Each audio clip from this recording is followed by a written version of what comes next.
नमस्कार जय जगन्नाथ।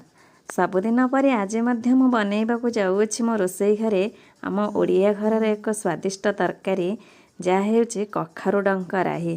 यह केवल खाद्य नुहे, यह आम बो और जेजेमा हाथर स्मृति। सतरे मु छोट बेलू देखी आसी आम गाँव रे चाल घर थिबा समय रे पीढ़ारे माड़ी थिबा कखारु डंकर दृश्य ताकू मो बो किंबा खुड़ी तोली आनी शिଳରେ ସୋରିଷ ବାଟି ଏମିତି ଏକ ରାଇ ପ୍ରସ୍ତୁତ କରୁଥିଲେ, ତାର ବାସ୍ନା ଆଜି ମଧ୍ୟ ମୋର ମନେ ପଡ଼େ, ସ୍ମୃତି ହୁଏ। ଏହାକୁ ପଖାଳ ଭାତ ସହିତ ଖାଇଲେ ନା ସେ ଦିନଟି ପୁରା ସଫଳ ହୋଇଯାଏ।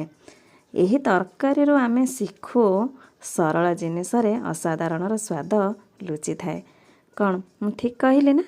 ମୋର ତ ବର୍ତ୍ତମାନ କଖାରୁ ଡଙ୍କ ରାଇ ପ୍ରସ୍ତୁତ ହୋଇସାରିଛି। ଯଦି ଆପଣମାନଙ୍କୁ ମୋର ଭିଡ଼ିଓଟି ଭଲ ଲାଗିଥିବ କମେଣ୍ଟ ମାଧ୍ୟମରେ ନିହାତି ଜଣାଇବେ। ରହିଲି, ନମସ୍କାର, ଜୟ ଜଗନ୍ନାଥ।